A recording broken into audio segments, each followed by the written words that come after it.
What's going on, everyone? Welcome to the first live stream here on As It Stands.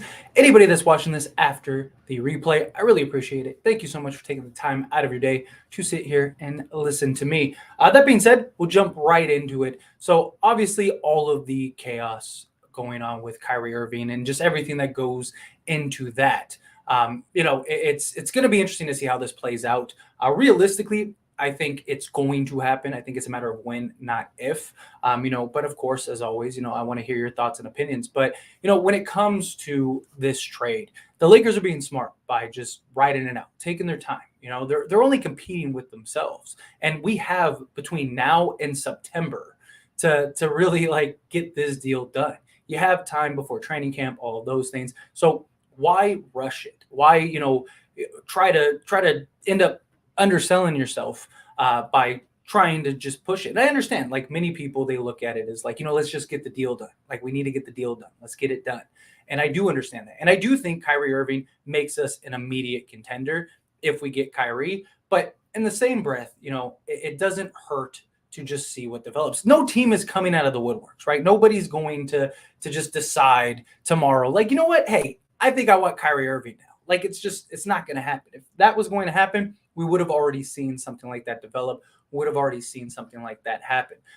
Now, I do think that the 17th, and this is something I want to do like a deep dive video on, just kind of breaking it down, because the 17th is very likely, that was, sort of rumored here in Vegas. I'm somebody that lives in Vegas, so kind of have my ear to the ground when it comes to that.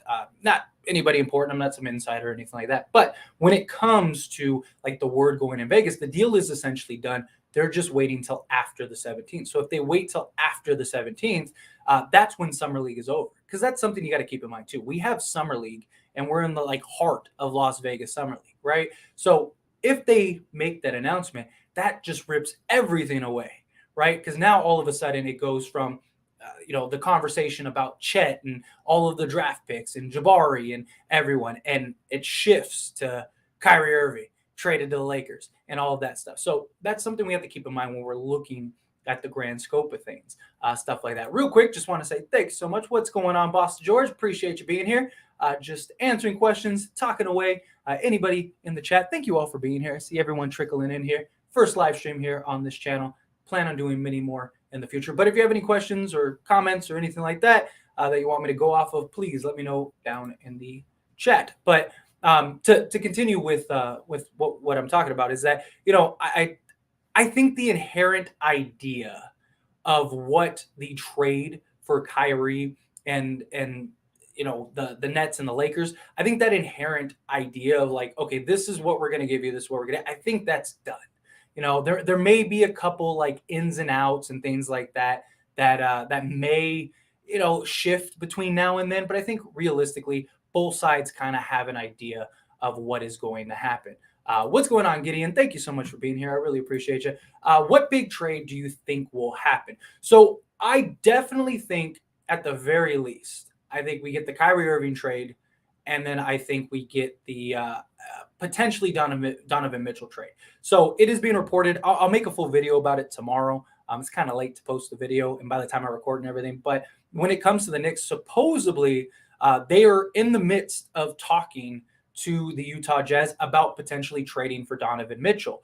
Now, if they did trade for Donovan Mitchell, I could go on a tirade for that in a minute. But the package that is reported that they're speculating they may put together would be around Julius Randle, Derrick Rose, R.J. Barrett, and 6 first-round draft picks. That would be quite a haul. Now, I don't know if the Utah Jazz would want Donovan Mitchell, D. Rose. They definitely would like not Donovan Mitchell. I'm sorry, Julius Randle, Derrick Rose, and most likely R.J. Barrett. They definitely would like Barrett. And if you could get 6 draft picks, that is insane. And that drives up the demand for Kevin Durant, right? Because it's like you just got 6 draft picks for Donovan Mitchell. What am I going to get for Kevin Durant? Again, it's crazy. But apparently the Utah Jazz, that's all they want are draft picks. Like, that is their primary goal, is to stack up as many draft picks as possible. But from the Knicks standpoint, I don't think it makes sense. I think it makes no sense to go that route because, one, you just signed Jalen Brunson. So why would you sign Jalen Brunson, who is essentially the same player? They're the same. They're pretty much the same height, have the same skill set. They do a lot of the same things. Now Donovan Mitchell has the potential to be a better defender. I mean, he came into the league, as a defender. Like that's what he was known for out of what is it, Louisville. So I imagine that he could be a better defender, but you would have the most undersized backcourt in the NBA.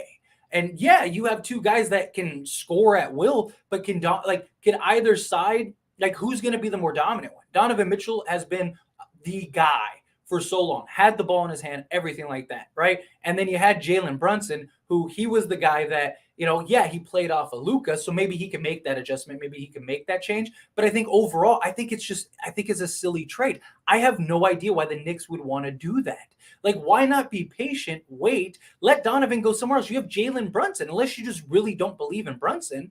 Like, you have essentially Donovan Mitchell light in it, right? So that's my thinking. That's my logic. And I think you just kind of shift to another player. If you're willing to give up 6 first-round draft picks, RJ Barrett, Julius Randle, and Derrick Rose, you could probably get a pretty nice return. But that's just me personally. What else we got here?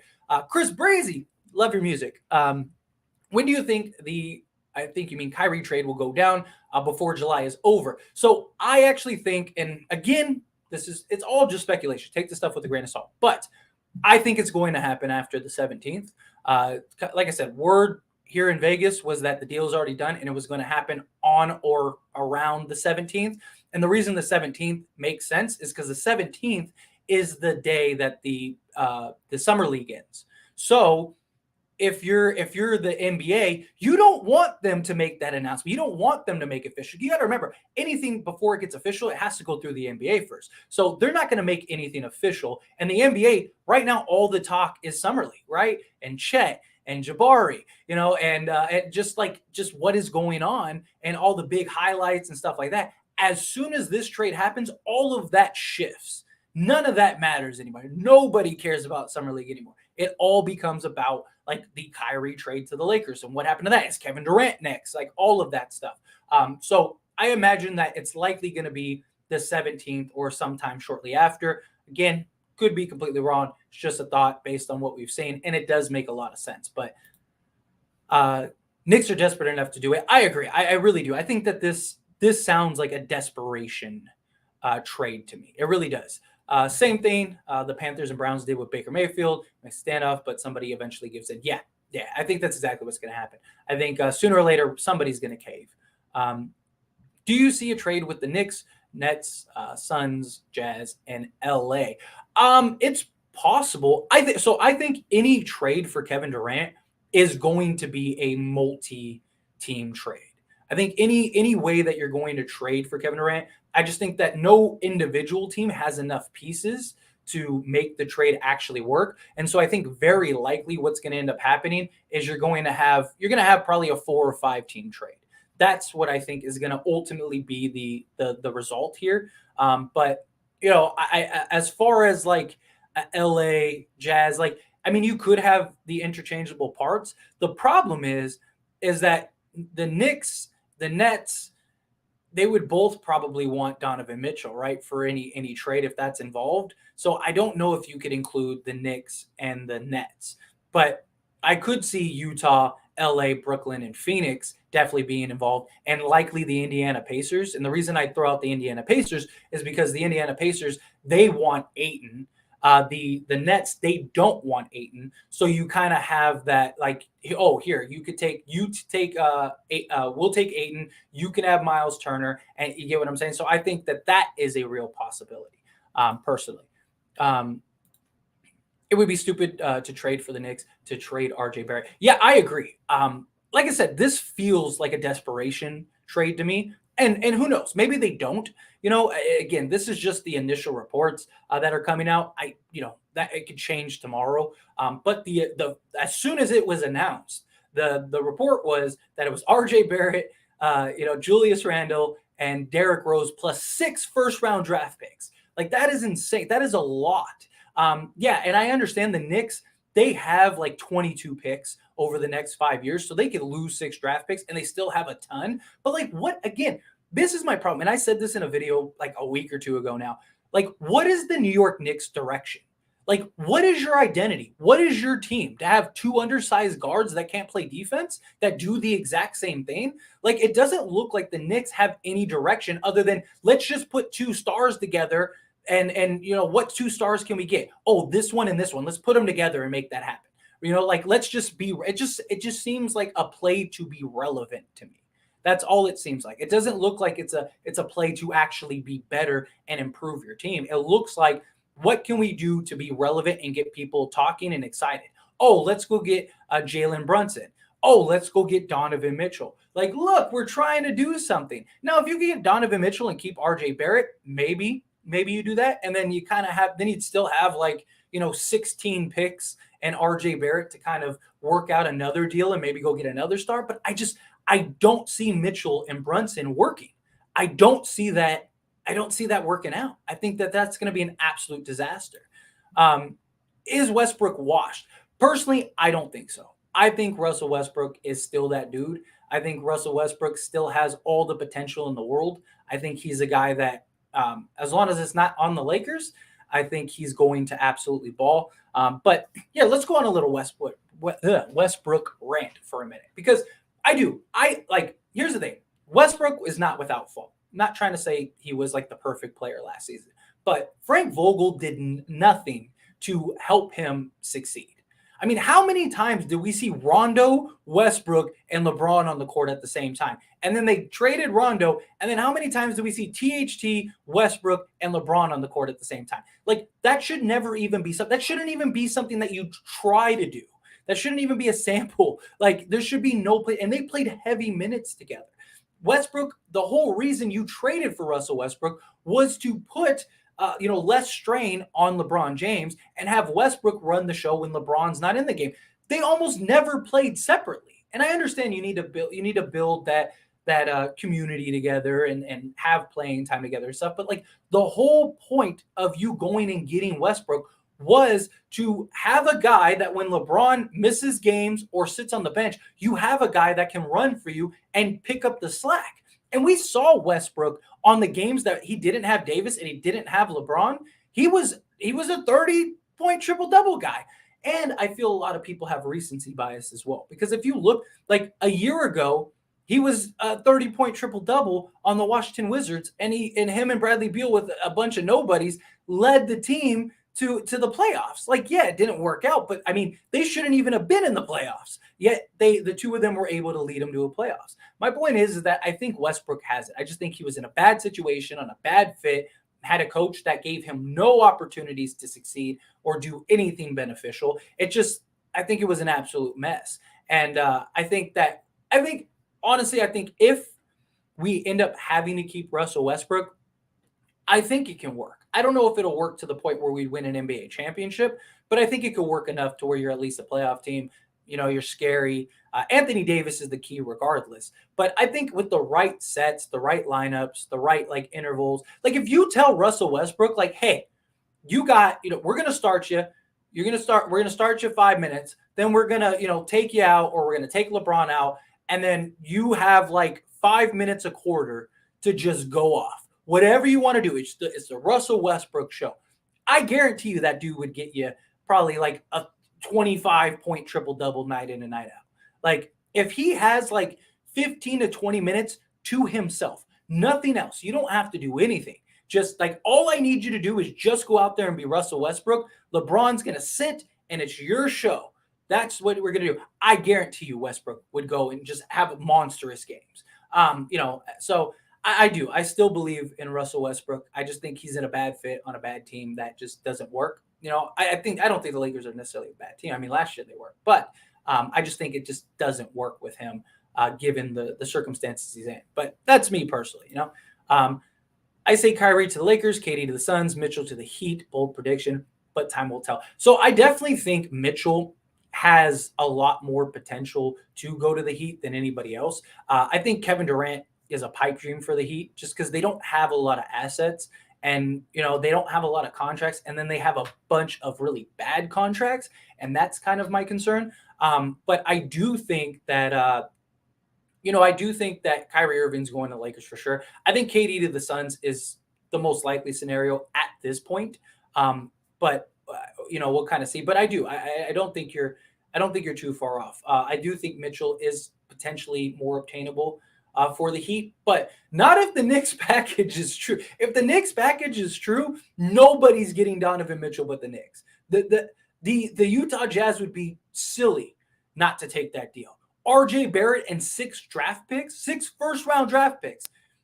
Like, why would you got to take that deal? Like, that is a Godfather offer. Like, that is like you can't say no to that deal. Like, if that deal is really on the table, you got to take it. So I don't think anybody's getting Donovan Mitchell besides the Knicks if this reported package is true. My suggestion is that you can have StreamYard to allow people to join and speak their minds if you want. Yeah, I would love to do that. There's a lot of problems with that though. So many of you probably don't know. Some of you might know, but I have another channel that's relatively big. It's like triple the size of this. Fate Decided, and a lot of you know that because a lot of people came here when I first started this channel from there. But the issue is a lot of people don't know like all the ins and outs of like YouTube's guidelines and stuff like that, and you have to be very careful. It's hard. You can do it, but it's difficult. That's why most channels don't. That's why almost all channels don't just bring on people. I mean, you could have guests and stuff like that, but it's usually like guests that they're familiar with, stuff like that, or somebody from another channel, stuff like that. Because it's very tricky. Like, I could have you on the channel and you could say something that you think is innocent or that doesn't sound very bad, but YouTube's algorithm will pick it up and just run with it. And then like I can get the stream shut down, I can get my channel taken down, like all kinds. It's really like challenging with that because and you're dealing with a bunch of people on the internet that I don't know. You know what I mean? All it takes is for one of them to say something stupid or something like that. I'm not saying you or anybody I'd bring on would do that, but it's just a really heavy risk. Personally, I would love it. I wouldn't mind it at all, but it's a really heavy risk. So just something to keep in mind. How long have you been a Laker fan for? Well, I'm 31, so 31 years. I was born and raised in Los Angeles. I moved to Vegas about 11 years ago. So yeah, pretty much 31 years. Good point. Suns could get Turner and swapped Ayton to the Pacers, like you said. Yeah. So supposedly that deal is already worked out. They're just waiting on the Nets. Like that was reported. Who was it? Well, Brian Windhorst, I think, was the one that said that the deal is done. But they're just kind of waiting to see what happens with the Nets because if Kevin Durant does go to the Suns, then it's going to be a 3-team deal, not a 2-team deal. So yeah, that's just something that to keep in mind. But I do think that this is a very likely scenario. There's the Knox. What do you expect? Yeah, I can understand that. What do you think of the play-in tournament? I think it is unfair because you had 82 games to execute, and if you can't get yourself into the top 8, 9, 10 seeds, you don't deserve another chance. So I think based on circumstance, I think it could work. Like, so if you look at the Eastern Conference last year, like that was cool, because like the 7th seed through the 10th seed were all the same. Like they were just a game difference, right? In a situation like that, okay, I can see the justification.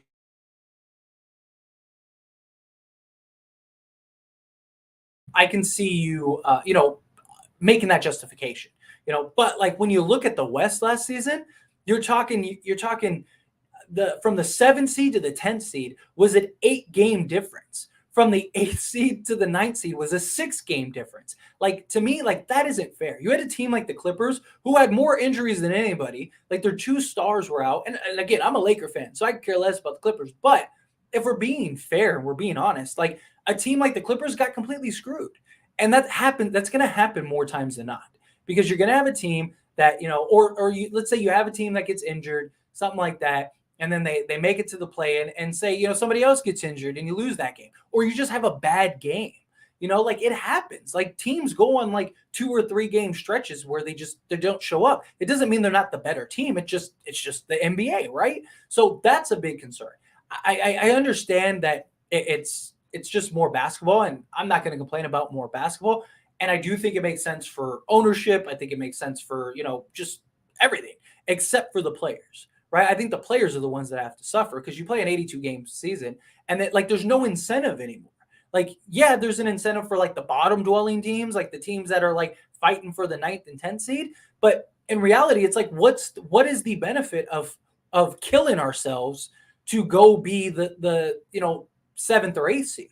Like if you like, for example, let's say the Lakers, let's say Anthony Davis is hurt, right? And you're the let's say you're the 7th seed, right? And you're like 2-3 games out of the seeding. And it's like, okay, well, we'd have to win every single game. Anthony Davis, do we really want to force him back to play? We're probably going to be in the play-in either way. So let's just sit LeBron and Anthony Davis for the next 4 or 5 games because we're going to be in the play-in regardless. And even if we lose all 4 games, we're still in the play-in. We still only have to win 1 game. Healthy Anthony Davis, healthy LeBron James, we beat these teams anyway. So you get what I'm saying? Like it just causes teams to not.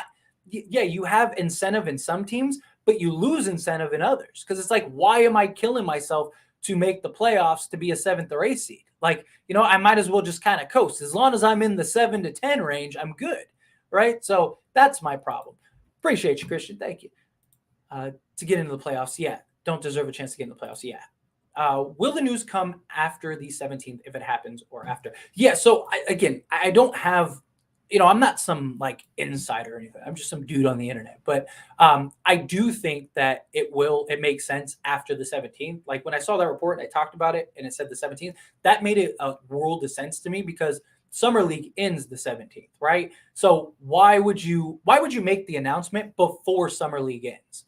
Like, because that's going to take everything away, right? As soon as the Kyrie trade becomes official, that's all anybody's going to care about. Nobody's going to care about the Summer League anymore. No one's going to care about anything anymore, except for Kyrie is now a Los Angeles Laker. But if you wait till after the 17th, Summer League gets its shine. All these new players come in. The NBA makes their money. Everyone's happy. It's copacetic. 17th comes. It ends. You give it a day or two, and then boom, there's the Kyrie trade announcement. And now you have that all the way until Donovan Mitchell or Kevin Durant get traded. And then that's talk of the town for a while. And then so I just think that that's the most likely scenario that happens. I do think the 17th is likely when we will see that happen. You are an amazing YouTuber and know the game very well. Well, thank you so much. I really do appreciate it. I'm a student of the sport. I really am. I don't know everything. I'm wrong all the time, but I try my best to be fair, try to be unbiased, even though it's hard at times. But just try to give you the information. What do you think these reports that Kyrie is now committed to the Nets rather than the KD? Is there or not? The situation is so strange. Okay, personally, whenever you see these reports, there's something you got to keep in mind. You got to keep in mind that who benefits from this report, right? The Lakers don't benefit from this report. The Nets benefit from the report. And who is reporting it? Oh, the New York Post. So this is a leverage play from the Nets. We've seen it already. The last time they did it, it blew up in their face because the last time they tried to make a leverage play, they said Dallas and the Sixers, the two teams that would not want him no matter what, they said wanted to get in on the Kyrie Irving trade. And guess what happened? Both teams came out and said, no way. We don't want anything to do with Kyrie Irving. So this to me is just another leverage play. Like we throw this out there. We kind of get people excited. Kyrie Irving wants to be a Laker until he actually gets on a microphone at Staples Center and says, I'm a Laker. I want to be a Laker. Then we don't have to worry about this. It's not going to happen. That's something that I think is what we need to keep in mind. We always need to keep in mind, like, where are these reports coming from? Like, what is going on with these reports? Who benefits from these reports? Stuff like that. So just something to keep in mind. I agree. Yeah, appreciate you. Good points. There are some people that say disrespectful opinions and like to curse too much. Yeah, exactly. I mean, that's all it is. I mean, cursing, most of us curse and say stuff. I try to be mindful when I'm on YouTube. I try to stay away from that. Believe me, there are times where I want to be like, what the are they doing? Like, just get it done. Like, but in reality, I have to maintain, especially, that it's sports. We're talking about sports, so it's more family friendly than some other stuff on the internet. So I have an obligation to do that, and I can't risk that. Last thing you want to do is work your tail off to build up your channel and all that stuff, and then you try to do a fun thing, you try to do a nice thing and bring like, one of your audience members or something like that, one of your subscribers on, and it's like, and then they say something stupid and it's like, oh, well, there we go. There goes the channel. There goes monetization. There goes everything, just stuff to keep in mind, but I think the play-in should happen if the eighth and ninth seed have the same 82 game record type. Yeah, so something like that. I agree with that. Like, I think if you're going to go that route, to do something that, like, if the teams are close, like, so if you have like a 1 or 2 game difference, yeah, let's do that. But if it's something where it's like 10 game difference, then no, like that's silly. Like I said, the Eastern Conference this past season, it made a world of sense to do that because you had, all the teams were only like 4 games, were a game apart, right? But when you look at the West, you had, the 10th and the 7th seed were 8 games apart. You had the 8th and the 9th seed 6 games apart. Like, that's not fair. Like, if it's close, if you have the same record as like a tiebreaker or you're like a game or 2, between each other, then yeah, like I said, circumstances, I think you could justify the plan, but not based on what we've got right now, where, all you have to do is just make the 10th seed and you're good.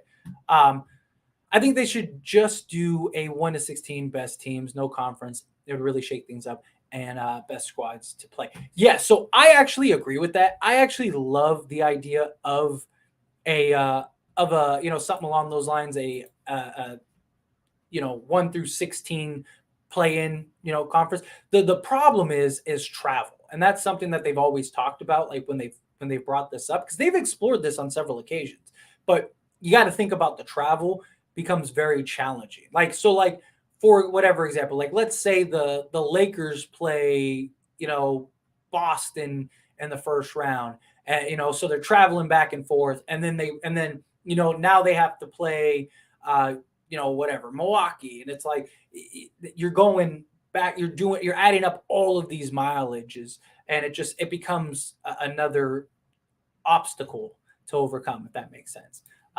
What's going on, Reg Dogs? Thank you so much. Appreciate you.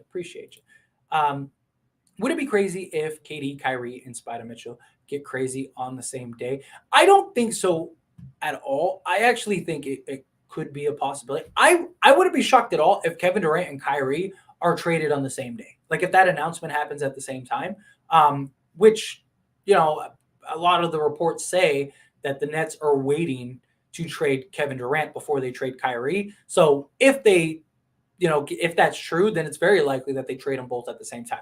Now, as it comes for Donovan Mitchell, I think it just depends on like where he goes and if it's like an extra leg. But I mean, even just by happenstance, it could happen. Like again, same thing with Donovan Mitchell. Granted, the trade could happen any day, any moment, whatever. But realistically, I think even Donovan Mitchell won't be traded till after the 17th. I don't think we're going to get any like major blockbuster news until after the 17th. I could be completely wrong, but I think that it's just, like I said, the Summer League. Summer League is a big thing. They want the Summer League to be successful. They want, people talking about the Summer League. They want, the ad revenue and all that stuff. Like, so they need the Summer League to be successful. The last thing you want to do is have some big blockbuster trade happen, and now it just takes everything away from the Summer League. So, but I do think that it's very possible that they could both be traded at the same time. What's going on, Ryan Roman? What's up? How are you? Thank you so much for being here. Any questions, anything like that you all have, let me know in the chat. We'll answer them. As you can see, just kind of going through the chat, all of that stuff. I appreciate you all for being here. The Nets are capping out, and other people are believing the leverage plays because if the Nets make it official, a lot of people would be scared, especially now that AD has fixed his 3-point shot. Yes, so I do think like I've talked about this on several of like the update videos. Like nothing is official until it's official, but as soon as you make it official, now you've lost everything, right? Because right now the Nets have a lot of benefits by not having the Kyrie trade go through because they can use that as a leverage play for Kevin Durant. And nobody knows what the actual trade will entail. The Nets could say whatever they want. They could say, hey, look, the Lakers are giving us 2 first-round picks. They're going to go trade THT to go get us another pick. they're going to go, they're going to do this, that, and the other. And then we're going to get this huge package for Kyrie.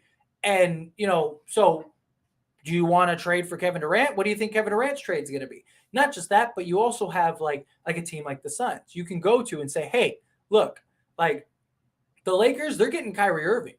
Do you think your team currently constructed, do you think that you can beat Kyrie, LeBron, and Anthony Davis if they're healthy? And now you just put that pressure. I do. I think a lot of it is a leverage play. I think it's just the Nets trying to hold on and grasp at whatever they can. But I personally, and like I said, I could be completely wrong. I think that this deal is all but done. I really do. I think that both sides know what is going to happen, how it's going to happen, all of that stuff. It's just a matter of like, you know, waiting for that announcement. And I think that a lot of the holdup very likely could just be because of it just being in the middle of summer league. Um, do you think the Kings actually deserve to be in the finals back in 2002 instead of Lakers? Chris Webber also thinks that the refs helped the Lakers. Absolutely. Like, look, I am a Laker fan. I am a diehard Laker fan. I love the Lakers, but I am an NBA fan, and I'm a man that speaks the truth. And if I'm a man that speaks the truth, the Lakers should not have won that series. I am old enough to remember that series and to watch that series in real time. The Lakers should not have. Those refs absolutely cheated for the Lakers. That was insane. The Lakers did not deserve to be in the 2002 NBA Finals. But nonetheless, it happened. Nonetheless, we won a championship, so I ain't complaining. But yeah, if I'm being honest, yes. I meant traded, not crazy. Yeah, I figured. Thank you. If KD goes to the Suns, Kyrie goes to Lakerland, who is your favorite in the West going to be in the NBA Finals? Now, okay, many people are probably going to hear this and think like, oh, he's a Laker fan, so of course he thinks that. But let's break this down. I think the Lakers are still the favorites if they land Kyrie Irving. And here's why. Healthy Anthony Davis, the Phoenix Suns have nobody, and I mean nobody, especially if they get rid of Ayton. Unless they get Miles Turner somehow in the trade, they have nobody to guard Anthony Davis. They had nobody to guard Anthony Davis 2 years ago when they played each other in the playoffs, and the Lakers likely won that. So Anthony Davis is the huge X factor in that series and in that matchup. Now, LeBron James and Kevin Durant to me are a wash. I do. I think that they're a wash, as far as like what they both bring to the team, their skill set, talent wise, stuff like that. Assuming LeBron doesn't have like some drastic decline, which I don't think he will. But if we get LeBron from last year, Kevin Durant and LeBron are essentially a wash. And then it comes down to Kyrie Irving. I think Kyrie Irving is better, hands down, at this point in their careers than CP3. And I think you can make an argument that Kyrie Irving, bought in Kyrie Irving, is better overall than Devin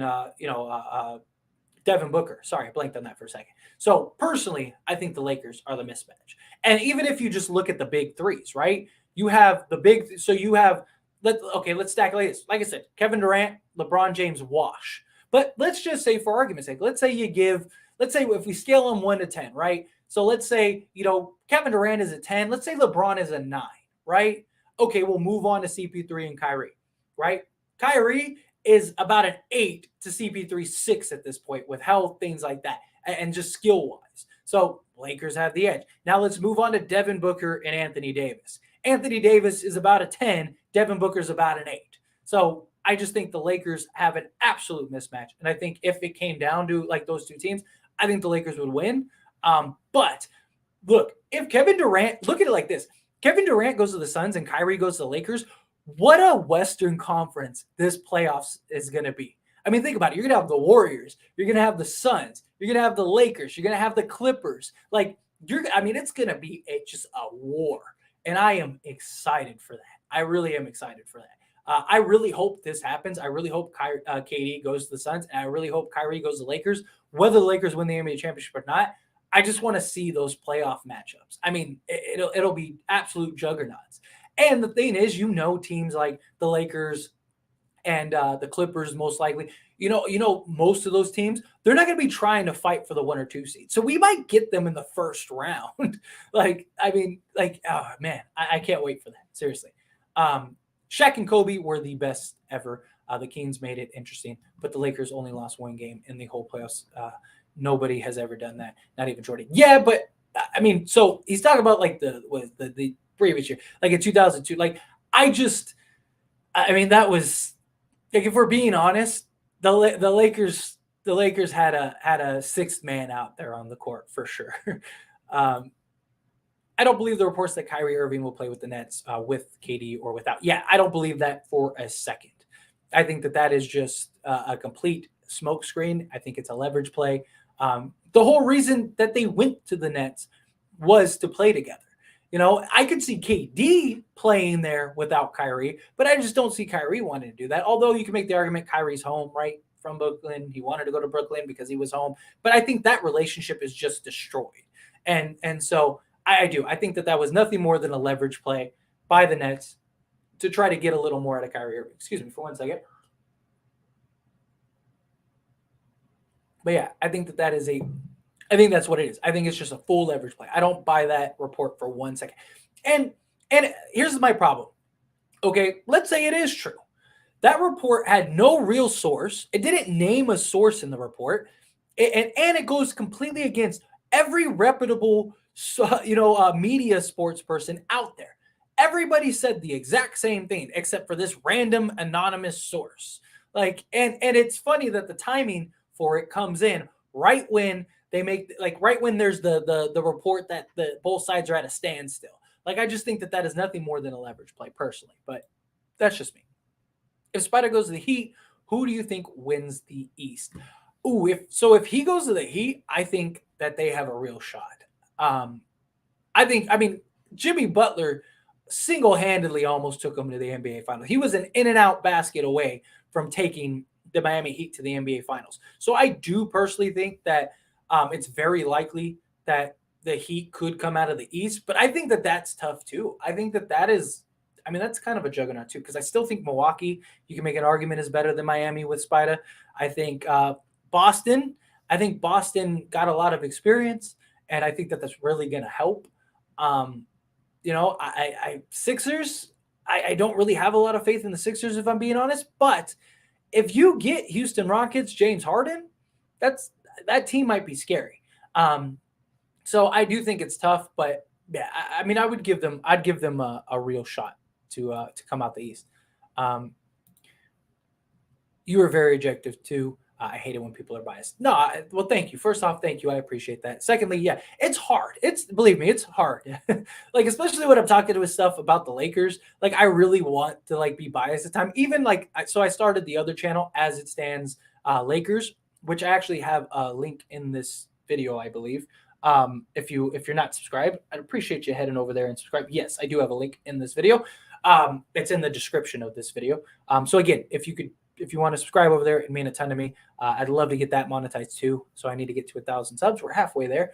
But even then, it's hard because, like, I'm talking about the Lakers and I love the Lakers as my team. But I feel as a content creator on YouTube, breaking down reports, giving, analysis, things like that, I feel like it's my obligation to be as objective and unbiased as I can be. Sometimes I miss the mark.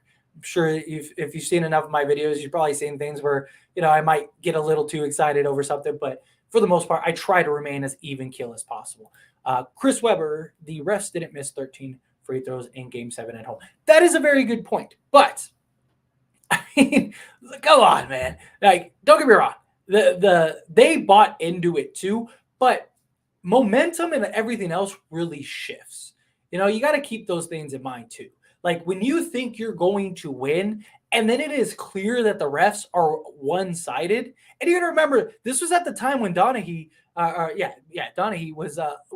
betting on games and stuff like that. I mean, he wrote about it in his book and everything, and said that, like, yeah, this game was fixed. It's hard to regroup from that when the refs aren't going to help you in any way win, and that the refs are going to do everything they can to let the Lakers win. And it's not like the Lakers were a bad team. Like, so it's like, it's one of those things. I like, all of those things I think are a factor we got to keep in mind.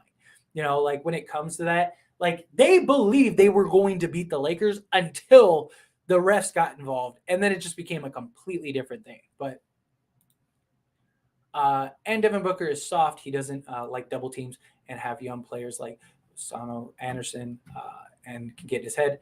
Juan clamped him up on the Warriors. Yeah, yeah, no, I absolutely. We definitely have bodies to throw at, like, Chris Paul, Devin Booker, stuff like that. They don't have, if they make the trade for Kevin Durant, they don't have bodies to throw at Anthony Davis. And Kyrie Irving's gonna have a field day with Devin Booker and Chris Paul guarding him. Like, come on, that's light work. Like, that's like, come on, you know, that's little. Like, so yeah, that's something. I'm with you there. I just want to see the Suns lose to us so bad, since we're talking so much after they beat us when they literally were a lottery team before CP3. Yeah, so like, I mean, the other thing is too is that, like, they talked a lot of smack, but that series was over if Anthony Davis didn't get hurt. Like, they were up 2-1. The Suns had no answer for Anthony Davis, and the Lakers looked like they were going to win that game before he got hurt. Like, they can talk all they want, but in reality, they were an Anthony Davis injury away from going home. So, be careful how much you talk. If KD's foot wasn't on the line in Game 7 versus the Bucks, do you think the Knicks would have beaten the Hawks and the Suns? Yeah, so if Kevin Durant would have beaten the Bucks, I actually think they would have won the NBA Finals. I really do. I think that they would have beaten the Suns, and I think that they would have beaten the Hawks. I mean, the Hawks had a lot of crazy breaks. Like, I don't want to take too much away from the Hawks because they did deserve it that year. I mean, they played the part, but they had a lot of breaks during their run.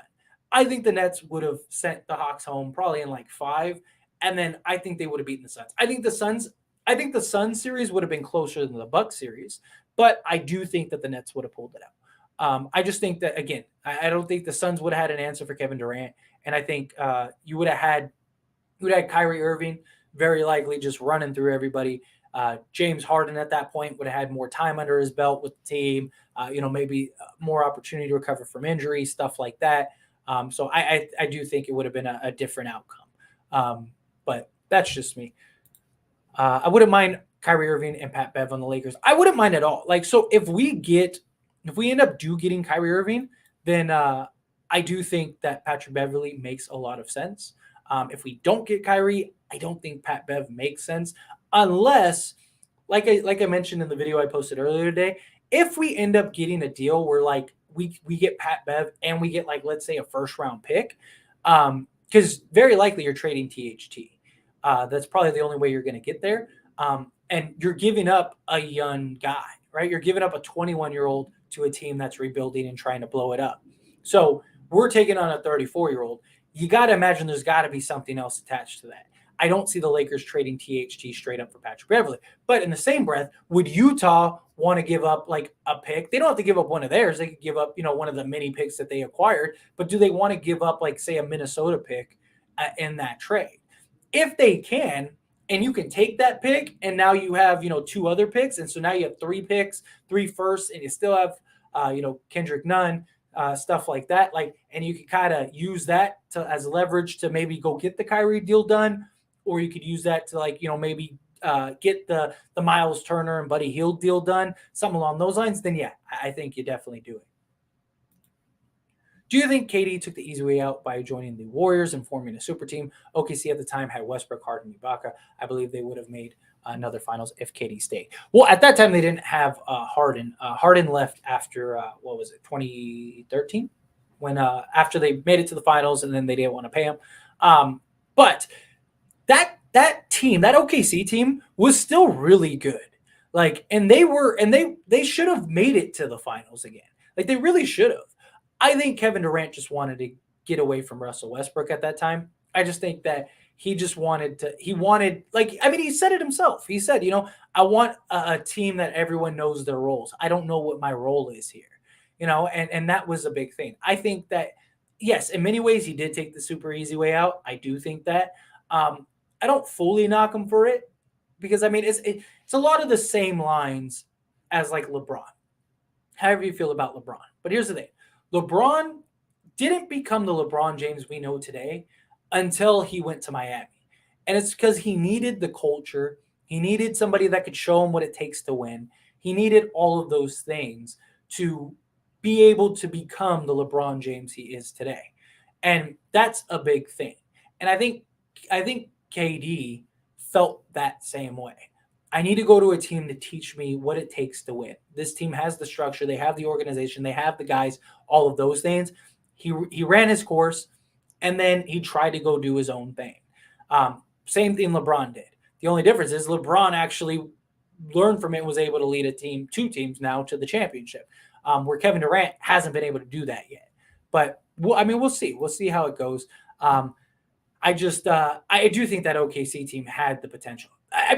Look, the biggest mistake OKC ever did was not paying James Harden. If they would have paid James Harden, I think OKC would have been a dynasty. Like, seriously, I think that they would have won probably 3 or 4 championships. They would have been the Warriors before the Warriors. The Warriors might have never even been a thing if this team was a thing. With Serge Ibaka, James Harden, Russell Westbrook, and Kevin Durant, I mean, you would have had them for like 7 years together. I think they win at least 3 or 4 titles, personally. But when do you think Kyrie goes to the Lakers? So I don't have look, I'm a guy on the internet, but personally, I think it'll be the 17th or shortly after. And primarily, I think, well, one, there was a report about it. I covered it here on this channel. But beyond that, beyond the word here in Vegas, as like the deal is already done, they're just waiting for Summer League to end. I think that makes a lot of sense because right now, Summer League is going on. All the talk, all the conversation, all of the hype, all of the excitement is around Summer League. You know, Chet and all the guys like just coming out and just balling, right? And the NBA wants that. The NBA needs that for ad revenue, TV spots, all of that stuff. As soon as the Kyrie trade happens, that is it. Nobody will care or talk about anything else other than Kyrie Irving going to Lakers. That will be the conversation night in and night out, nonstop, if that happens. So I think they will wait until Summer League ends, and then we'll get that announcement of the trade. I do think the trade is done, or at least like they have the framework in place for the deal to be done. I just think that they are waiting for Summer League to end, and then we'll see the announcement. And the NBA, that might have even been the NBA. Because you got to remember, any trades to be official, it has to go through the NBA. And I imagine that if I was, Adam Silver's, I'd be like, you need to hold off until Summer League's over.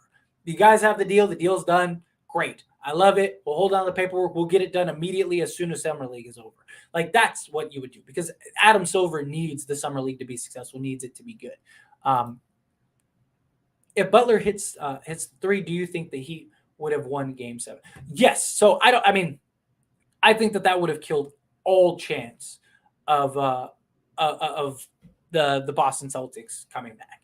Granted, Celtics still would have had time. They could have hit a big shot, won the game. Realistically, I don't think they would have because, they blew that lead.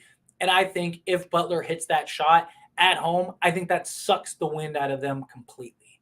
Like, I think that ruins everything, honestly. And so, yeah, I don't think that I think Miami would have won Game 7 if Butler makes that shot.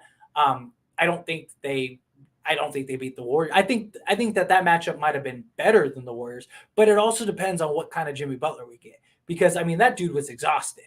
But he's in another finals. He's not playing the Lakers. Like, maybe he could get it done. I do think the Heat and Warriors series would have been better overall than what we got with the Celtics. I think the Celtics you had Jason Tatum. He disappeared a lot.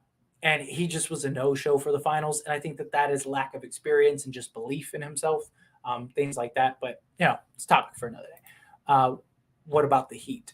In regards, if you talk about Donovan Mitchell, I think that makes I think that's a huge possibility when it comes to Donovan Mitchell.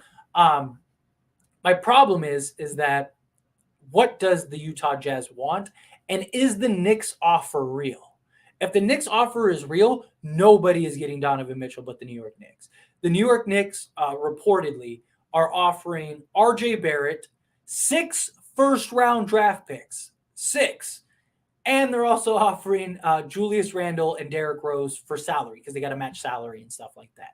If that is really the trade and that is a real possibility, I think that is it. I think that nobody is getting Donovan Mitchell besides the New York Knicks, which I think makes no sense if you're the New York Knicks. You just got Jalen Brunson, who is essentially the same guy.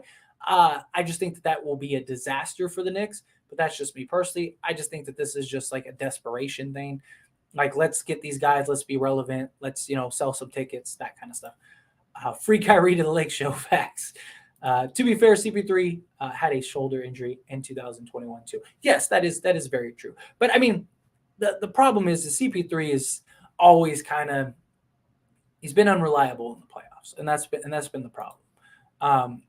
Yes, Suns got fortunate, but injuries are a part of the game, and we have to give the team credit in advance. If healthy teams had lost, it would have been killing them. Yeah, no, absolutely. I mean, I don't take anything away from the Suns. I mean, their job is to beat the team in front of them, whatever that team is. They did that, but like to talk all the chit chat that they talked, like, I mean, it's easy to say when you won. You weren't talking when, like who was it? Trying to think who it was, but one of the all-time great NBA players were like, anybody could talk when they're winning. It's a different thing when you're talking and you're losing. That's somebody that I really fear, something along those lines. Yeah, something like that. It's easy to chit chat when you're winning and you're feeling good. It's another, like, they weren't talking and running their mouths when LeBron James was, making Jay Crowder his son. Like, they weren't talking when Anthony Davis was just dominating them. If you're gonna talk, you got to talk. I think Nets ruined the relationship with KD by not giving Kyrie an extension, and that's why he asked for a trade. That upset them, and that's why they are okay playing together on another team. Yeah, so I think it was just, I think there were multiple things that went into it. I think that all the talks of the Nets not wanting to deal with Kyrie anymore, I think tarnished the relationship with KD. I don't believe for a second that Kevin Durant and Kyrie Irving did not sit down and have a conversation. Maybe not like face to face, but like at least a phone call. I do not believe for a second that neither of them, that they didn't sit down together and say, what are we going to do? And Kyrie Irving said, I want to go to the Lakers. And I bet you Kevin Durant said, okay, fine, I'll ask for a trade. I don't think it's a coincidence that all of the talk was Kyrie was going to the Lakers, and then Kyrie opts in, and as soon as he opts in, Kevin Durant requests a trade. I don't think that was a coincidence. I think they both had a conversation and they both knew where they stood. And Kyrie Irving said, I want to go to the Lakers. I'm going to be traded to the Lakers. I'm going to demand a trade. And Kevin Durant said, okay, fine. I'm going to do the same thing. Personally, that's what I think. Could be completely wrong, but I just don't see it otherwise. Maybe the Lakers should pivot to someone like Mike Conley instead of Kyrie. Can shoot okay and not a head case. Problem is, Mike Conley is on a terrible contract, and not only is he on a terrible contract, but he's old and he has an injury history as of late. And it's just, I think the Lakers would be better off standing pat with Russell Westbrook than going after somebody like Mike Conley. The only other trade that I would like, okay, like, that makes sense, I'm glad you did that, would be if the Miles Turner and Buddy Hield trade is legit. Like, if that is a real trade that they could do, I am all for that. Make that happen. Assuming you can't get Kyrie. But any other trade beyond that, unless it's something like, for whatever reason, the Utah Jazz are like, we'll give you Donovan Mitchell too, then yeah, do that. But in reality, in the real world, I don't think that there's a trade out there realistically that the Lakers should make if it's not for Kyrie Irving or it's not for Buddy Hield and Miles Turner. Because even if you do the Buddy Hield and Miles Turner trade, you would still have enough money to sign Kyrie the next season and likely retain Buddy Hield and Miles Turner. So that's why, because Miles Turner is a free agent after this season. So you could either extend him, or what will likely happen is re-sign him and try to convince them to take like an 15 to 18 million a year contract and be like, look, you're going to be here for the next 5 years. We're going to win some championships. It's going to be great. That's what I think ultimately ends up happening. But the Knicks would be insane to do that trade. That's crazy. I think so too. I think that makes no sense if you're the New York Knicks. Here's the thing though. Okay. This sounds like a New York Knicks thing to do, right? Like, tell me I'm wrong. This sounds like something the New York Knicks would do. Let's trade 6 first-round draft picks, RJ Barrett, Julius Randle, and Derrick Rose, and go get Donovan Mitchell when we just signed the same player in Jalen Brunson. That sounds like something the Knicks would do. And I think that's going to be one of the worst backcourts in the league. I think offensively, they're probably going to be really good. But I think defensively, that's the worst Like, who's a worse backcourt than that? That's worse than Damian Lillard and CJ McCollum. And that duo got destroyed for years on their lack of defense and stuff. So yeah, I think it's absolutely crazy. But Knicks are gonna do what the Knicks are gonna do. I wouldn't mind if the Lakers get Kyrie Irving, Seth, or Joe Harris in the deal. So I think that's very likely. I think ultimately what will likely happen is both teams will end up seeing a deal where it's kind of in the middle because the Lakers want Seth Curry, the Nets want to give up Joe Harris, right? That's the whole thing. Lakers don't want to take Joe Harris because of salary. The Nets also want 2 first-round picks. I think what'll end up happening is the Lakers will end up getting Kyrie, Seth Curry, and Joe Harris, and then they'll likely end up giving up both first-round picks, or they'll end up doing like a pick and like 2 pick swaps or something. I think we'll end up getting like that let's meet in the middle trade, most likely. I am a Knicks fan, and I hope we just make proper moves this offseason. Hey, like, I pray. Look, as an NBA fan, I want the Knicks to be good because it's good for the NBA, right? It is always good when the mecca of basketball is relevant and good for the NBA. Problem is, you just got Jalen Brunson, and now you're going to go trade your entire treasure trove for a guy in Donovan Mitchell. Like, Donovan Mitchell is good. He's not great. I mean, the package that the Knicks are talking about putting together is a package that sounds like what you would trade for Kevin Durant, not Donovan Mitchell. Donovan Mitchell might not even be in the top 20 NBA players in this league. Like, seriously. Like, I could probably name 19 to 20 players that I would take over Donovan Mitchell at this point in his career. And we don't know if he's a guy that is just on inflated stats, because he's been on like a middle of the road team the last several years, and he's the only guy that can really go get his own shot and score, and he gets to take 25 shots a game and stuff like that. I don't think it makes any sense for the Knicks to do this trade. I mean, maybe if you could keep RJ Barrett in the deal, which maybe that's the case. It very likely could happen. If you can keep RJ Barrett in the deal, then I think absolutely you go and make that deal, right? Like, I think you give up the 6 draft picks. You still have like 16 picks, and you'd have RJ Barrett to maybe go get another star that makes more sense around these guys. But I don't know. It doesn't make any logical sense to me personally. Let's say MJ was on a bad team back in the 90s. Do you think he wins any championships? No Pippen, no Robin. Absolutely not. We've seen Michael Jordan on bad teams, and we saw what that was. He didn't make the playoffs, or he was eliminated in the first round. Got to remember, he didn't win anything until Pippen came to his team. I still think Jordan would have been great, but I think if he was on the Clippers back then, I don't think anyone would still be talking about Michael Jordan. I just don't. I think Michael Jordan was on the right team that wanted to win.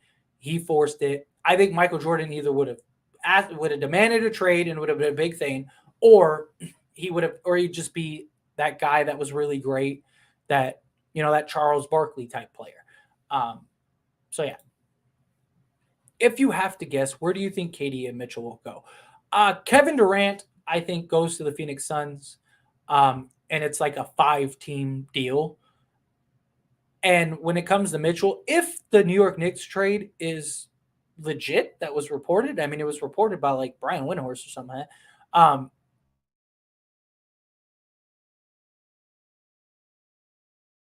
I think that he goes to the Knicks. I don't think anybody's going to beat that Knicks package. 6 first-round picks, RJ Barrett, Julius Randle, and Derrick Rose. Who's going to beat that? For like a Kevin Durant maybe, but for a Donovan Mitchell, I don't think any team's going to want to go anywhere close to that. There's not even teams out there that have that many picks outside of like maybe Boston and OKC. I think have enough of those picks. The Pelicans do too, but you already got CJ McCollum, so you don't need Donovan Mitchell. So like literally, it would be the Knicks on an island by themselves. Yeah, that's what I think. What do you think about Nets fans saying that Kyrie is staying? They are persistent on Kyrie is staying, but they don't know any better. I mean, anybody could say anything. You know what I mean? Like at the end of the day, we'll see what develops. I don't think that's going to happen. I really think Kyrie's gone. I don't think so. Everybody, whether you're a Nets fan or not, You know that the Brooklyn Nets don't want Kyrie Irving because the Brooklyn Nets have made it clear that they don't want Kyrie Irving. So whether let's say Kyrie really does want to stay in Brooklyn, he might not have a choice. And do the Nets really want to deal with another season of Kyrie Irving and all of that chaos and all of that mess and all of if he does want to stay, then maybe it's not a big deal. But if Kyrie really does want to be traded to the Lakers, you do not want Kyrie Irving on your team. You're going to have a bunch of young players. You're going to be trying to establish chemistry. You have an impressionable guy in Ben Simmons. Kyrie could make your lives hell for a year. And then you get desperate. And then what happens? If you get to the point with desperation, now you're in real trouble because now the Lakers have all the leverage. It's like, oh, well, now look who's back. Hey, I thought you wanted to keep Kyrie for a year. What happened? All right, well, tell you what. Now we're not giving you a first-round pick. We'll give you 2 seconds. And what are you supposed to do? Say no? You're screwed. So I think that I just don't see a scenario where Kyrie doesn't get traded to the Lakers this season. I think it happens. Like I said, I think it happens after Summer League. So I think, the 17th, the 18th, or shortly around there, I think is when it ends up happening.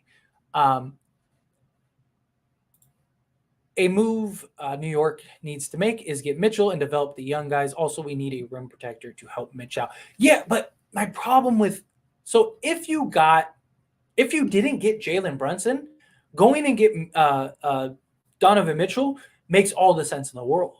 But the fact that you got Jalen Brunson, that's going to be that might be one of the worst backcourts in NBA history defensively, because you have 2 undersized guards. That is not what you want. Here, let's see. That's how tall. What is Donovan Mitchell? He's 6'1", if that. He is. There we go. So Donovan Mitchell. Oh, it's because it didn't bring up Google. Yeah, he's 6'1", right? So, and then Jalen Brunson is 6 foot 6'1". So that's my problem, is that you have 2 guys that are basically 6 feet tall. I'm their height. Yeah, he's 6'1" as well. How do you defend anybody? How do you I think offensively you might be great, but I think outside of that, you're terrible. I just think if Jalen Brunson and Donovan Mitchell are both putting up 25 a game, that's great. But if they're giving up 30, you're going to lose every game. That's my problem. But we'll see. They removed Kyrie from the website and took down his picks from the arena, and they want nothing to do with Kyrie. They just want 2 picks. Yeah, exactly, Mr. Pino. I'm with you.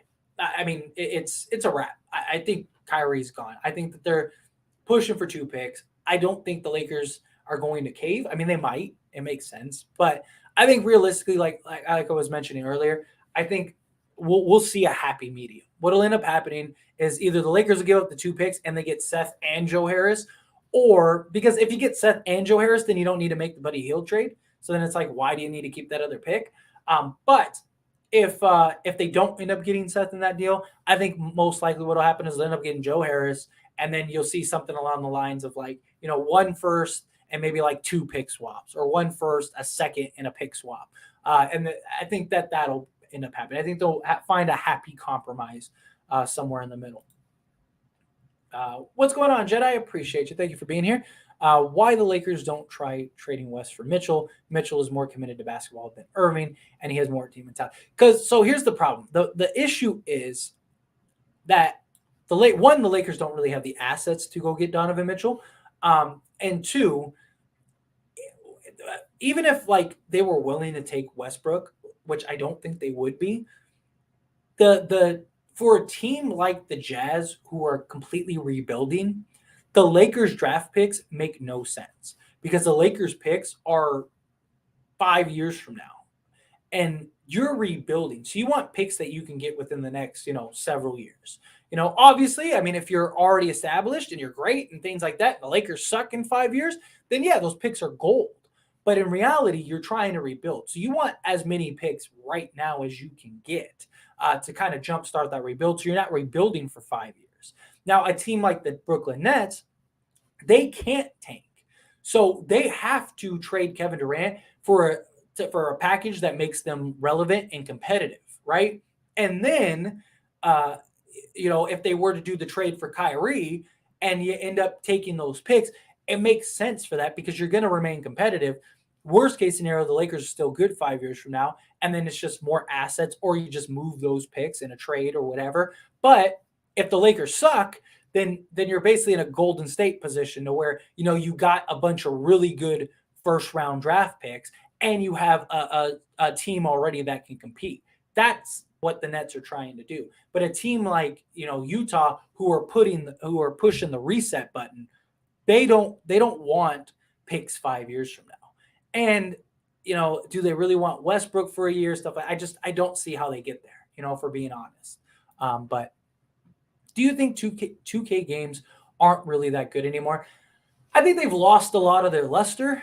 I think that how many creative 2K games can you do? I think there's definitely still a market. I think people still really like it. The 2K ratings are always a huge point of topic, but I think like as far as the game itself goes, I think it's one of those things. It's just like it just how many times can you be creative? You're almost better off just creating a 2K game and just instead of making new games every year, updating them regularly, and even have people pay for that, whatever. But yeah, I do think they've lost a lot of their luster. Another reason why Dame and CJ didn't work is because they took dumb shots. Yeah, that's very true, and didn't trust their teammates. Yeah, it was the 2-man show for a long time. The only team that I thought really had an opportunity to win was when they had like a Nicholas Batum and all that stuff. Like I think that they were good enough to actually be like a legit contender. But outside of that, I don't think they've ever been. Like we saw that experience, and that's why I have an issue with Simons. Like and I've had people say like, oh well, it's not the same thing, it's different, like all that stuff, but it's not. It's in many ways the exact same thing. We've saw what CJ did. Like Simons isn't much different defensively. Maybe he can do a little more offense. I don't think so. I think that it's basically the same thing all over again. But good point. We don't need to trade all the young guys and put everything in one basket. Exactly. Like I said, if you could kind of figure out a way to make it work without giving like Barrett up, then yeah, maybe you do that trade. Is the Lakers Hornets trade talks effectively dead? No more Rozier or Hayward or Oubre for Westbrook. I don't know if they're dead. Obviously they are at the moment because Kyrie. I think if Kyrie wasn't a thing that was in play, I think those conversations would probably still be going on. But I think that goes completely away if you can go get Kyrie Irving, right? So I think if let's say tomorrow they make an announcement that Kyrie is going to play the rest of the year with the Nets, he wants to stay for the year and just ride it out with Kevin Durant, then I think you could see that trade start popping back up. I don't think that trade makes any sense for the Lakers, especially now. Now, personally, because like I said, like that's just kind of what I think it happens. I don't think it's dead media-wise. Personally, yes, I think that is DED dead. I think that is done because even if they don't get Kyrie this year, I don't think the Lakers are going to make a trade like that. That's going to just completely ruin all their cap space, and then they're not going to be able to resign. They're not going to be able to sign Kyrie next season. I think if the Lakers can't get Kyrie this season, they're going to preserve all their cap space so Kyrie can sign with them next season, which Kyrie said he wants to do. So that's what I think. Kyrie for Russ will not happen. It will be a stupid deal and will piss off all the Brooklyn fans. Russ is more expensive. Kyrie still got his potential plus the Lakers pit. You got to keep in mind though, they don't have a choice. What do you like? Would you rather get something, or would you rather Kyrie just completely implode your team for a season, not play? You have to pay him for the year, and then he just leaves you and goes to the Lakers. And the Lakers, like, I understand, like, when you have the fan perspective, it's like, why do we want Russell Westbrook? Why would we trade Kyrie? Kyrie Irving's so much better than Westbrook. But you got to look at the full scope. You got to look at the circumstances. You got to look at like if Kyrie Irving was on a 4-year deal like Kevin Durant, absolutely makes sense. Keep Kyrie Irving. Like if the Lakers trade is the only deal you're going to get, keep him. But guess what? He's not. He's an expiring contract after this year. And I've even seen Brooklyn fans say, I would rather lose him for nothing. That's why, thank God you're not a GM. Okay? Because that's how you get people fired. Like Kyrie Irving doesn't want to be with the Nets. The Nets do not want Kyrie Irving. If NBA teams cared about what their fans felt about trades and situations, GMs would never get anything done because all the fans, nobody ever agrees on anything. Everyone thinks that they are the best GM in the world and they know more than the professionals that make millions of dollars doing this, that have all the analytics, that do all the scouting, that have entire teams behind them. Like none of us know anything, okay? From a fan perspective, we look at it as like, oh, this team, everyone thinks their guy is great. Like I can't tell you how many times I have seen the comments where people are like, you do not trade Mikal Bridges for Kevin Durant. That would be the stupidest trade in the world, and that GM should be fired. Thank God you're not a GM. Every fan believes that their young player is the next Michael Jordan, but in reality, it's not. And that's the thing. Like, you think the Nets GM, you think Sean Marks really cares if Brooklyn fans are pissed off? Guess what? If Brooklyn gets a good deal and they're competitive, all of those pissed off fans are still going to go to the games. They're still going to do everything. Like that's the thing. You got to understand, like you got to look at the full scope of everything. You can't just look at like, well, why would we trade Kyrie? Kyrie's better than Westbrook. Okay, that may be the case, but what are the circumstances? What are the other pieces that are going into this overall story? It's not something that just was pulled out of a hat. That's my only point. What team do you take the biggest jump? That's tough. I think that's tough because I right now I think all the teams are basically where they're going to be. Like I think a lot of the teams that finished last year, I don't think anything has been affected so heavily that a team's going to take this huge leap. I think Utah is going to have the biggest fall. But I don't see a team, maybe the Lakers, if they get Kyrie, I guess you could make the argument would be the biggest jump. But even then, like they were a contender last year. Yeah, they fell short, but in reality, like they were still like a contending team. So I don't know. I just think that ultimately, I think at least at this point, ask me in in like a month that question again. This is why the Knicks stay bad. The trade package for Donovan Mitchell is ridiculous. Exactly. I could not agree with you more. If Braun leaves the Lakers next year, would we still be good without him? I mean, you never know. Anything can happen. Personally, no. Not unless something shapes up. I don't think LeBron's going to leave, if I'm being honest. Because, I mean, he signed with the Lakers for other reasons beyond basketball. Like he wasn't like, what would be the best team for me to go to and sign with and win a bunch of championships? Oh, the Lakers. No, at the time that the Lakers were the Lakers, we were in shambles.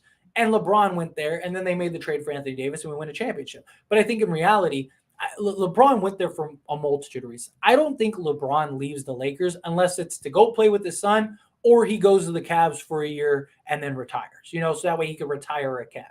I think the Lakers have LeBron James for at least another likely 2 years. And then because his son isn't eligible till 2025. So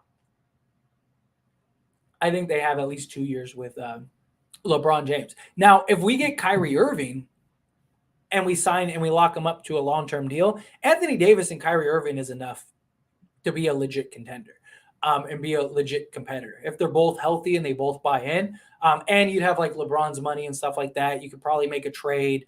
Because any team LeBron goes to, he's not gonna want to go to like Detroit. He's gonna want to go to a contender. So you likely end up signing and trading LeBron, so you're gonna get some assets and some pieces back, stuff like that. But I just don't think LeBron's gonna go anywhere. Because how many contenders are actually gonna want to trade for him at this point in his career? As great as he is. I just think he's in the best spot with the Lakers. Lakers don't have leverage. They are desperate with Russ, and nobody wants him no more. The best scenario for the Nets is to stick with their actual team, no doubt.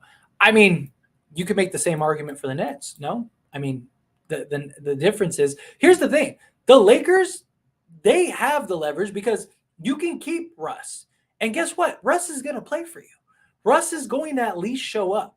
Russ is going to at least attempt to be the best player, and he's not going to cause chaos that's going to implode your team. Kyrie, on the other hand, he's a guy that will sit and not play and just do everything he can to destroy your team. The Lakers are not desperate. If the Lakers were desperate for Russ, they would have traded him weeks ago. They're not, they don't care. Their whole plan, they interviewed coaches, and the first question they asked them was, how are you going to make Russ work? Because the Lakers from day one thought they were keeping Russell Westbrook. And the reality is, Lakers were probably going to keep Russell Westbrook until Kyrie became a thing. If Kyrie didn't become a thing, Russell Westbrook would probably be a Laker this season. Now, if that trade ends up happening. Now, if you think that the Brooklyn Nets are in a better position with Kyrie Irving than the Lakers are with Russell Westbrook, good luck. I mean, hey, I hope you're right. But I think that is going to be an absolute disaster if you're the Brooklyn Nets. And I think, and the Brooklyn Nets know that too. Kyrie didn't want to leave. That's something you got to keep in mind too. It's not like Kyrie didn't go to the Nets and say, I want to leave. He tried to stay there, but the Nets didn't want him and didn't offer him an extension. And at that point, he's like, okay, fine, then I want to be traded. That's something you got to keep in mind too. The Nets are desperate. It's the same thing either way. I feel like the owners are upset with Kyrie and want to do something about his behavior. That's why Janine tweeted that stuff. Kyrie is not playing affect every team ticket sales. Owners want power back. I mean, possibly. The problem is, personally, I think that Jeannie Buss tweet was pretty straightforward. I think it's just, you got to understand, she has so much going on. She hears all of us. She hears, all the news and all the murmurs. She knows what's going on in the front office. She understands all the chaos. And, she's human. She has moments, of emotion and things like that. But not just that, we all miss Kobe. Like, whether you're a Laker fan or not, you miss Kobe and Kobe's impact. Like, I just think it was a moment where she was in her feelings and she just missed Kobe Bryant. And she just felt, as much as we miss Kobe, imagine how much Janine Buss misses Kobe, right? Like, I just don't think, she actually had a relationship. Like, that was like a kid to her, So I just think it was a moment of just like heartache and frustration and things like that. But you never really know. The problem is it was a cryptic tweet. What's going on, Marcus Jones? I appreciate you. Thank you so much for being here. What else? Did you see Kyrie's IG story today? I know it can mean nothing, but I'm slowly starting to lose optimism that we'll be able to acquire him. I did not. Or at least I don't think so. My days are also like meshed together. I know Kyrie left something where he was like something about like loyalty or something like that. So that might be a possibility. That could be something that could happen. Kyrie has one last year in his contract. He has shown he has to show down and finally put in work on the table. This will enter fire on the next contract for Kai. Not necessarily, because the only team that wants Kyrie Irving is the Lakers. Nobody wants Kyrie Irving regardless. It's not like Kyrie's going to have a huge market when he becomes a free agent, and you don't think he knows that? And he says he wants to, he's told every team he wants to go to Lakers.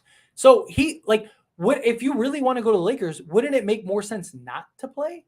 Wouldn't it make more sense to just, sit it out because you don't want to get hurt? And you don't want nothing because you don't want to get injured, and now nobody wants you, and now you're stuck in Brooklyn. Like, you can make the same arguments either way. That's the big problem. He just reposted some people wearing his Brooklyn jersey. It's not much. I don't know, man. He's different. Yeah, I mean, look, I'm with you 100% because Kyrie Irving. He's one of those guys you could spend your entire life just dedicating to try to understand that man, and you will never do it ever. Okay. He's so flip-flop one minute after another. Now that I thought you meant like he posted, like, cause he was posting some like weird, like cryptic tweet thing. Personally, I take that as like, he's just, he's just showing love to a fan is what I think. I mean, but you never know. Like I completely get your sentiment. I completely get your thoughts here when it comes to that. But personally, I just think that that's just that's just Kyrie just showing love to some fans, you know. Um, how would you feel about a THT in second for Cam Reddish? I would love that personally. So the Lakers had a deal for Cam Reddish uh, in regards to THT last season, and the Knicks were the ones that messed it up. Like they were ready to go. It was Toronto Raptor. It was the Raptors, the Knicks, and the Lakers. I don't remember all the details, but I know it was something like THT went to the Raptors, Cam Reddish went to the Lakers, and I don't remember who went to the Knicks. But anyway, they went. They like literally it was like the final hour to submit the trade at the trade deadline. They went to go submit the paperwork, and the Knicks called and were like, "We want another draft pick." And everyone was like, "What are you talking about? What do you mean you want another draft pick? We're submitting the paperwork now. Like we all agreed on this." And the Knicks ended up having that fall through. So now maybe that could get retouched on. And if that can, I mean, the Knicks don't want Cam Reddish. I just think Cam Reddish would be a better fit for the Lakers now currently. So yeah, I would do that 10 out of 10 times personally. I'm a Lakers fan. Even if the trades all work out, we need a healthy AD, LeBron, and Kyrie. I'm with you 100%. They all three have had horrible health the last 2 years. So much has to still fall into place. Completely agree with you, James. The thing is, too, you got to keep in mind, like almost a lot of stars the last few years have had major injuries. It hasn't just been them. I mean, like, so I wonder if I still have it. Oh, you know what? I think I have it on my laptop computer. There was a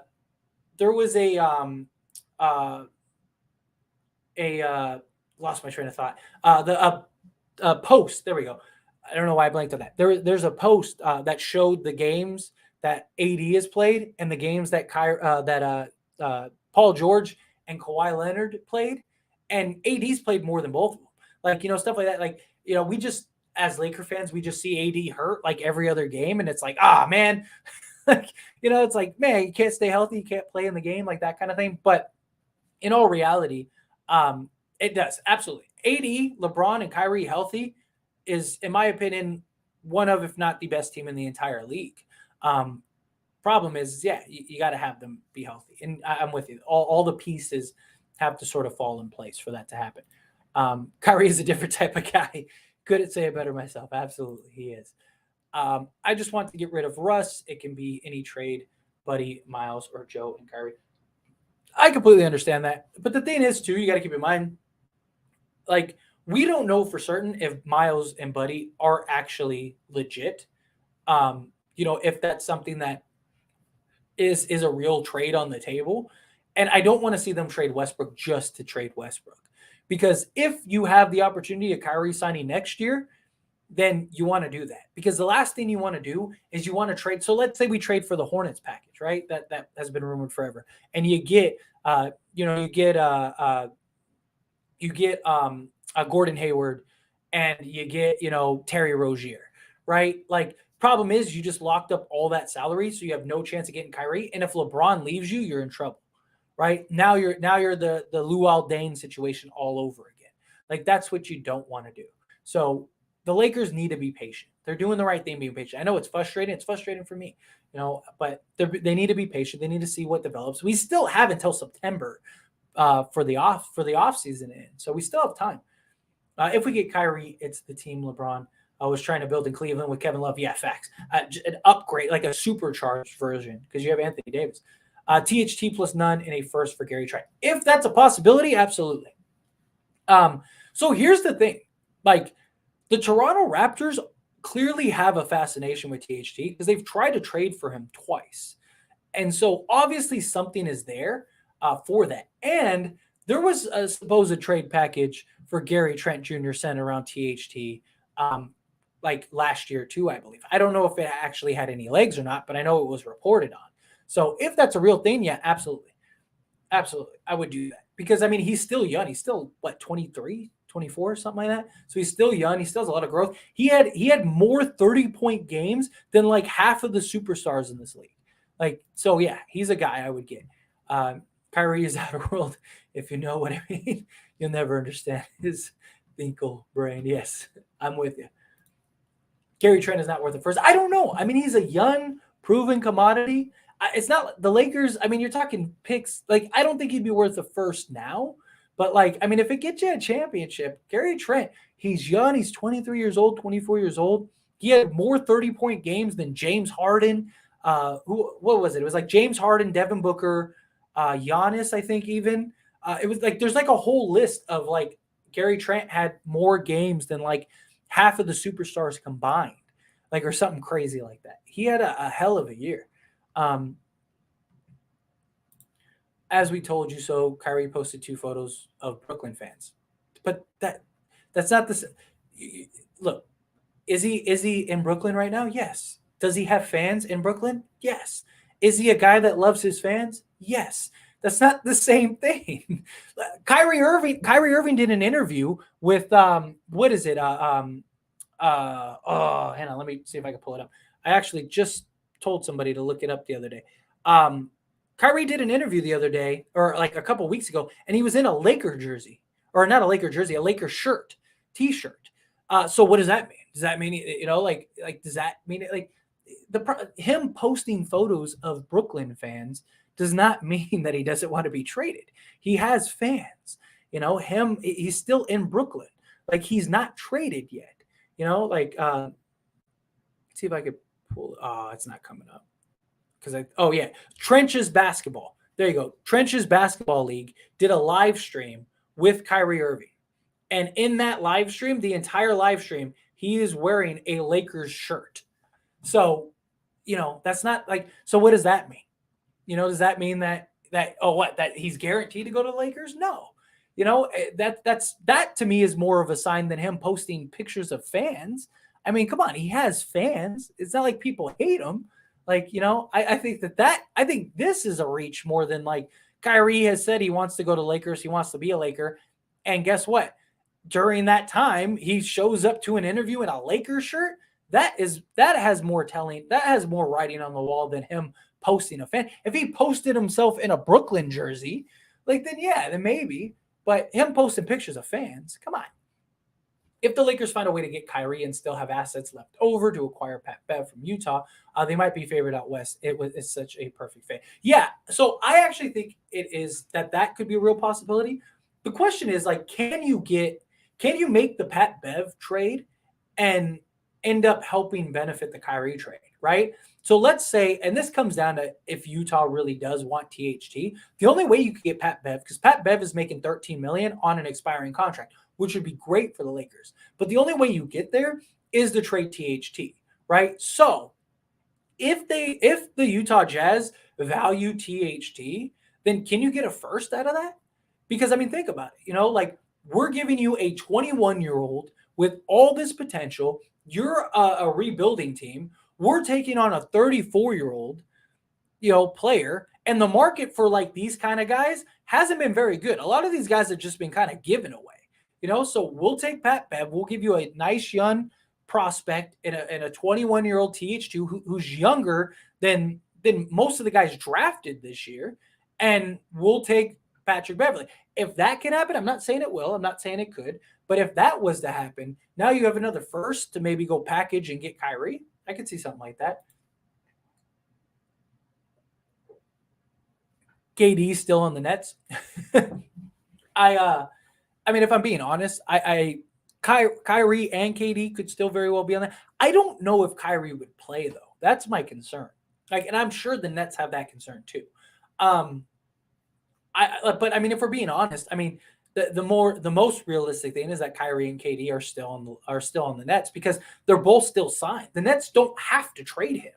Like, if Kyrie was a free agent right now, maybe that's different. But they're both locked in at least till the end of this season. So the more likely, the more realistic scenario is that he stays with the Brooklyn Nets. But I just think all the writing's on the wall. Which young guys are you hoping to get a final roster for? Summer League guys, to be exact. I think we should seriously look at Swider. I think there's a lot of questions about his defense.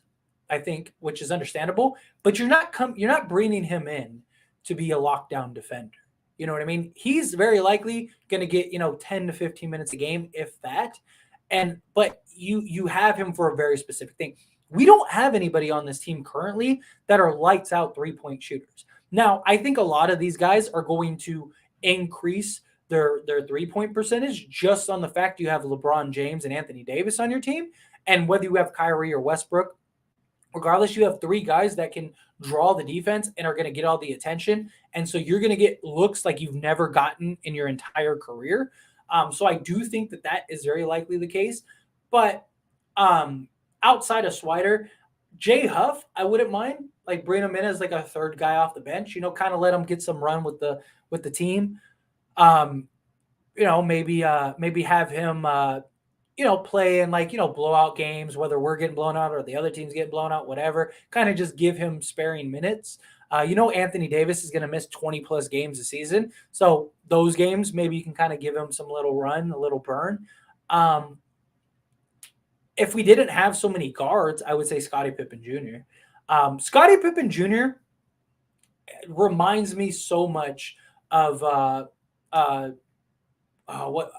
thinking of his brother's name from Memphis Grizzlies, Jones. I have his brother's name stuck in my head, but he reminds me so much of him. What's his name? It's driving me crazy.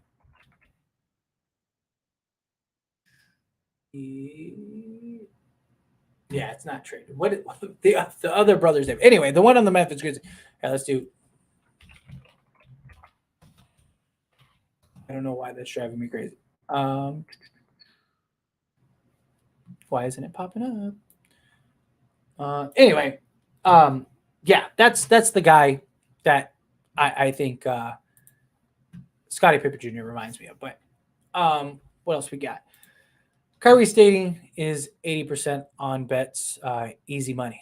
Vegas, which is almost always spot on, has Kyrie Irving going to the Lakers at minus 400. So I don't know. Take that as you may. Also just subbed, very insightful and unbiased commentary. Well, thank you so much, James. I appreciate it. Welcome aboard. Welcome to this awesome community. I really appreciate all of you. And we've had a good turnout. This is my first live stream on this channel. And man, I've had about 60 people for the most part. So I really appreciate all of you being here. I mean, at one point I was at like 90, which is insane because I'm not that big of a channel. But I do. I appreciate you all. Seriously. Thank you. Thank you all so much for being here. I'm gonna wrap up these comments and I'm probably gonna take off because it's getting kind of late here and I need to kind of set up for work and make some videos for you all tomorrow. It's already 11. So yeah, let me power through these. I got about a handful of more and then we'll sign on out of here. So I saw the IG post. He was showing love to young fans wearing his jersey. It's not a big deal. Yeah, I'm with you. That's kind of how I interpret that too. I think if we trade THT, it has to be for Cam Reddish or Josh Richardson.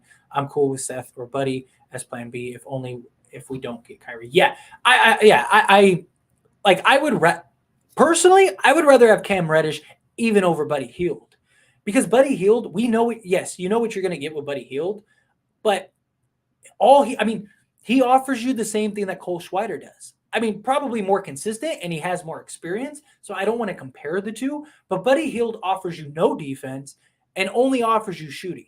He can be lights out, but we've also seen games where he goes like 0 of 7, like if we can get Seth and Buddy, then yeah, like that would be great. Or if we could get, Harris and Buddy, then that'd be great. I would rather, like, if you're trading THT, I'd rather get Cam Reddish because he provide or Josh Richardson. Josh Richardson wouldn't be a bad pickup either. But Cam Reddish, he's still young. He still has tons of room for growth and develop. All of those things. I think if you can make that deal, you make that deal.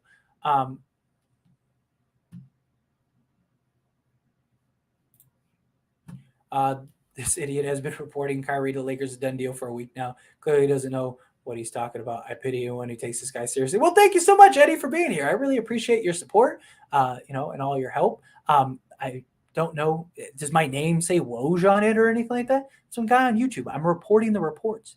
So who's the idiot? Okay. But thank you. Thank you so much for your support. I appreciate you. Kyrie isn't staying in Brooklyn. Yeah, I don't see that happening either. Um, I think Pat Bev isn't worth THT. You're right, unless we get a first. Yeah, exactly.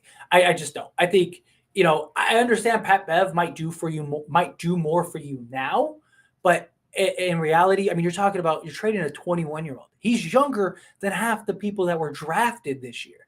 You don't give up on that. Not just that, but he broke his shooting hand before last season. So of course that's going to affect his dribbling, that's going to affect his passing, that's going to affect his shooting, it's going to affect his defense, it's going to affect everything. I just think THT still has a lot of potential. So I just don't think I don't think Pat Bev moves the needle. If Pat Bev was like a guy that moved the needle more, then yeah, maybe I would do it. But no, if you can get a first and that first can lead you to Buddy Hield or Buddy Hield and Miles Turner or a Kyrie Irving, then yeah, I think you do it. Brooklyn doesn't want Kyrie. They said it flat out. No max contract. Yeah, exactly. Low key, Cole Schweider as Kyle Korver. Yeah, Kyle Korver wrote perfect. That's actually a great comparison. What do you think about Cam Thomas? He is probably right now the player with most points in summer league. I think he's nice. I do. I mean, summer league. You got to keep in mind. We got to put things in perspective. Summer league is summer league. So I never want to be too high on these people. Even like Cole Schweider, as great as he's looked, Jay Huff, as great as he's looked, Scottie Pippen Jr., as great as he looked in moments. Even like guys like Chet, right? You saw Chet comes out, he sets the summer league record, and then he just gets dominated by like some undrafted center. Like, you know what I mean? Like, and like, so you don't want to put too much into it. But I think he looks like a guy that could be real. That could be a great pickup and a great addition. He looks like a guy that can light it up. I mean, some of the shot making he's done has been ridiculous. So yeah, so definitely. Would you consider doing post game shows? Would definitely watch. I wouldn't mind that out. So I have like if I know a lot of the stuff we've talked about is the Lakers. This channel, I kind of want to be able to talk about anything like football season's coming up. I love football. I want to be able to talk about all sports. I did start, and that's for anybody. It's linked in the description of this video. I actually have a Lakers channel that I started because I am a Lakers fan. So if you want, go subscribe to As It Stands Lakers, and maybe I'll start. Maybe when the season starts, I'll do like post game shows, kind of breaking down how I felt and kind of giving my perspective and opinions. I wouldn't mind doing post game shows for like various like maybe like the marquee games on this channel, something like that. I wouldn't mind that at all. But if you're talking specifically like Lakers, like do a post game show about the Lakers, then yeah, I do have a Lakers channel, again, link down in the description below. That's growing pretty quickly too, and I'm appreciative for all of you. Thank you. Dino, what is going on, Dino? Great to see you. What's up? Hope everything's great. Hello, everyone. Yes, Dino, thank you so much. I definitely am having a great time. First live stream here. Dino, you know me from Fake Decided, so I've done these live streams aplenty. But this is the first live stream here, and it's been a lot of fun. It's been a great turnout. I really appreciate everyone being here. Cole Swider looks really nice. Have him improve on defense and would be a perfect role player. Pippen looking pretty good too. Yeah, absolutely. Cole Swider, he looks like a guy that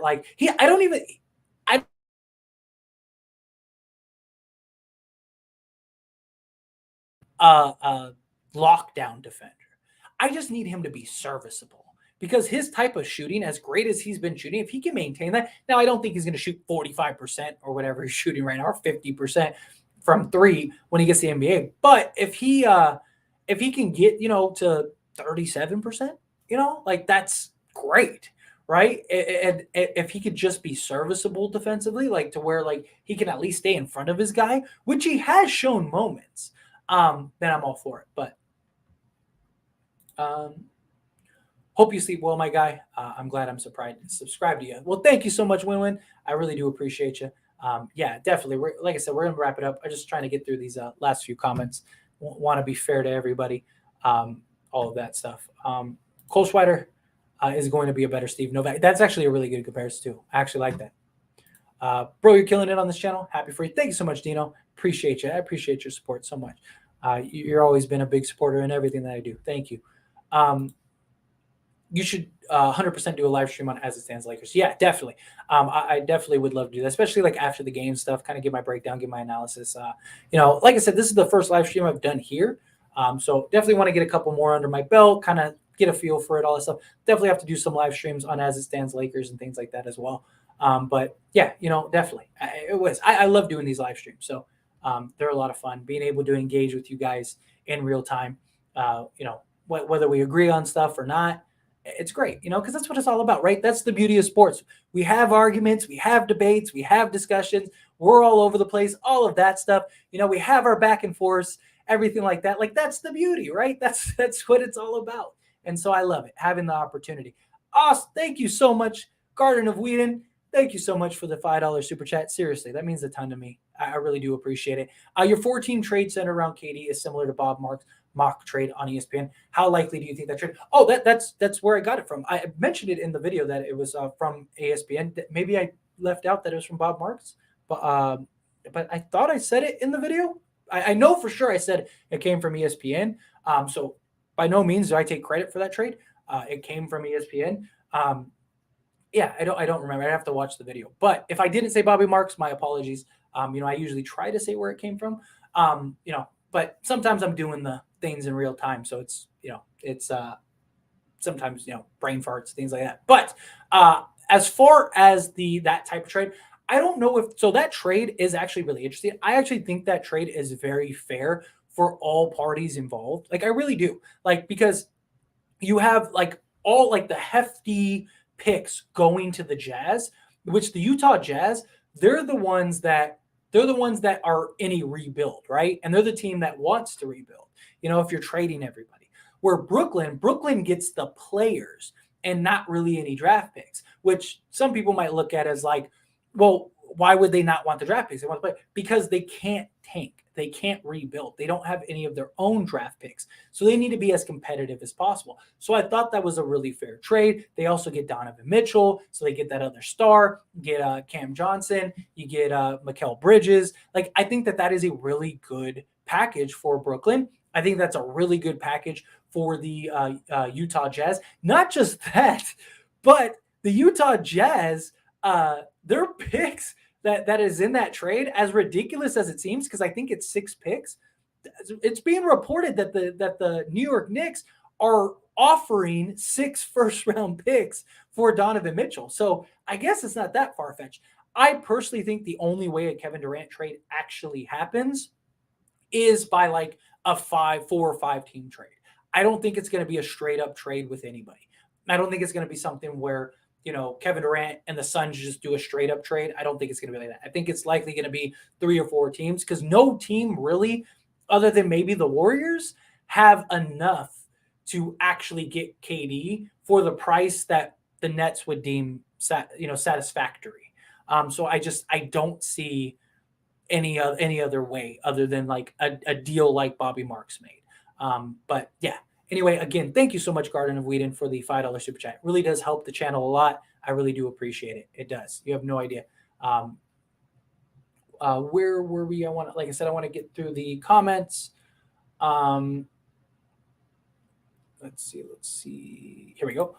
Lakers had 33 wins this year, and we're 1 spot away from the play-in with nobody healthy all year. Same team with health makes playoffs. LeBron can beat anyone at this point, so don't panic either way. No, I'm with you, Frederick. I've said countless times that I think the Lakers were as dysfunctional as they were last year. A healthy LeBron and Anthony Davis, they would have made the playoffs. And nobody wants to see that team in the playoffs.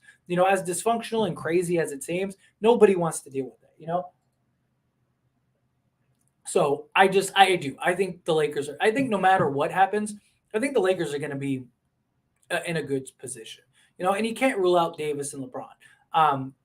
Personally, I don't think that they're a contender as currently constructed, but you never know. Like, what happens if Westbrook turns out, like, what happens if, Darvin Ham can get Westbrook to be the Westbrook we know and love, right? Like that star that can give us 30-point triple doubles. And LeBron, like, what if LeBron and Davis start knocking down their outside shots and they can stay healthy and they can be dominant and they can make it work? I mean, you never know. I mean, the Miami Heat didn't win the first year, and people said that was dysfunctional. And I mean, the season started completely dysfunctional. I mean, they were like 9-8, and then they went on like a 22 game win. Now, I'm not trying to fully compare the two, but I'm saying like once a team figures it out, you never really know. Thank you so much, Mino. I really do appreciate you and everything like that, especially your Lakers channel. Well, thank you. I really do. I do appreciate you. Uh, thank you. Thank you so much. Um, Great show, bro. Well, thank you. I do. I appreciate all of you, really. Seriously. To be honest, Bobby really doesn't value picks. Shake my head. Show hit again in that trade. Yeah, definitely. Yeah. He does it. He does it at all. Appreciate you your time making the live. Yeah, I really did enjoy it. I wanted to try I might do a live tomorrow. Um, like maybe midday, just to kind of see. I want to kind of do lives at like random times and see like what is the best time for live streams. But like I've seen other channels like have like success, like Lakers Nation. I know is a channel that does like live streams at like 9 p.m. and they usually do pretty good. And so I was like, oh, let me try that, and I was shocked. Like I said, I had like 90 people at one point, which is pretty crazy for my first live stream on this channel. So I really do. But again, I appreciate you all for hanging out with me, being here with me. I think Jazz get too many picks. I think so too. But I mean, hey, if you're the Jazz, you can't be upset about that, right? I mean, I do get that, but it is. It's interesting. 6 first rounders that Knick offer must not include. No, it include again. This was the first report that got put out when they made the announcement for. I'll do a full video because I want to kind of see what the report like. I want to read it fully, but based on what I saw in the announcement, it said that the Knicks are putting together a package around R.J. Barrett, Julius Randle, Derrick Rose, and 6 first round draft picks. That is insane. If that is really the package and it's not just somebody throwing some random thing out there, then that that's a Godfather offer. If I'm the Jazz, I would take that all day. Like that's a package for like Kevin Durant.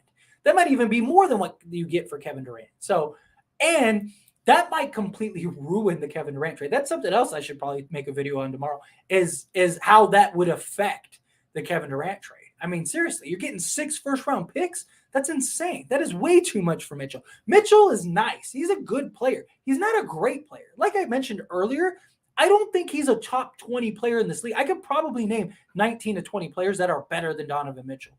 Like that is insane. That is ridiculous. But Austin, what is going on? Appreciate you being here. Thank you so much, Austin. That's too much for Mitchell. I'm with you 100%. But I appreciate you being here, Austin. You actually just caught me right when I was about to get out. I'm about to take off here. I'm definitely going to I'll try to do a live stream midday. Just what I was going to say. Yeah. Okay. So we're on the same page. I'll try to do a live stream tomorrow, like midday if I can. I want to try to do some different times to kind of find that time slot that seems to be the best for everyone. Again, Garden of Whedon, thank you so much for the super chat. It really does help me a lot. Maybe I'll even do something like on one of my other channels, Austin. He's familiar. He's been in some of my live streams. A couple other people were like, I'll do a live stream and like super chats like extended and stuff. Maybe I'll do something like that. We'll kind of play with the live stream thing a little bit, kind of see like what's the best time for people, what's things like that. But again, thank you so much for the super chat. It really does mean a lot to me. It really does help me out. The Rudy Gobert trade really ruined everything. I could not agree more. Seriously, it completely it raised the bar on everything. Like, because before that trade, like earlier, players were just being given away, right? Like, I mean, it was crazy. You just saw these like trades, and it was like that doesn't make any sense. And then the Rudy Gobert trade happened, and it was like, wow. Like, okay, that's what we're doing now. And it just raised the bar for everything. I'll look for the live tomorrow. I wasn't expecting you to go live on the show. To be honest, I wasn't expecting to go live either. It was like 8:40. I made a community post because I was like, oh, maybe I get somebody in. I was just I like finished up work and everything like that. I still need to make videos for tomorrow because I usually, I'll record my videos the night before, schedule them throughout the day. Unless some breaking news or something like that comes out, then I'll talk about it. But for the most part, I usually schedule them prior. But yeah, I was just like, I was gonna go record some videos for tomorrow, and I was like, why don't I do a live stream? It's 9:00. I could throw up a community post for 9:30. Let me quickly put the stream together, and it worked. It turned out. I mean, I still have 60 people in the stream. That's insane. So I'm very thankful. I'm very appreciative. Got a couple super chats. That was lovely. And yeah, I'm very thankful for all of your time. Thank you all for hanging out with me. If they get 6 for Spider, Katie, is he getting traded? Yeah, that's probably facts. That's probably a real fact. But again, yeah, I'm gonna skate out of here. I'm gonna get out of here, everyone. Um, I am all caught up, and like I said, I just wanted to kind of see how this would work out, how this would go, and it was a blast. I really do appreciate all of you. Thank you all for hanging out with me, joining these live streams, having these discussions. You should do a breaking news live when Kyrie gets traded or KD. Honestly, I was thinking about doing that very thing. That was actually going to be my very first live stream originally. Like that was like my thought. Like, oh, if Kyrie gets traded, like that should be my first live stream and see how it goes. But tonight I was like, let's just let's just do a live stream. Why not? So we're here. We're doing it. I honestly don't see a realistic trade for KD. Yeah, I don't either, based on their asking price. I mean, how do you put a price on KD? You've never had a guy of his caliber ever really traded before, like forcefully traded. Like LeBron technically got traded to Miami, stuff like that. But like, come on, like this is like in many ways unprecedented. But anyway, I'm gonna get out of here. Thank you all so very much. If you're not subscribed to this channel, subscribe to this channel. Please help me out a lot. I'm almost at 3K subs, which is amazing because like this channel like took off like a month ago, which is shocking. I've gotten like 3,000 subs in like a month. That's a blessing in and of itself. But also, as it stands, Lakers. If you're a Laker fan or you just want to hear me talk about the Lakers, I'll link down in the description below. I know a lot of you, if not most of you, are subscribed to that channel. But if you're not, please check that out. But anyway, that being said, again, as always, hit that like button, subscribe to this channel. I appreciate all of you. Thank you all for hanging out. Great stream. Thank you so much. I appreciate you. You guys are all fantastic. Seriously. Excited to do this again. I'll look out for it tomorrow. I'll try to like find a time slot that I can make it happen. And I'll try to get a community post and stuff like that ahead of time, like an hour or two ahead, if not longer. So that way everyone kind of gets a heads up. But thank you all for being here. I'll see you all in the next one. Thank you.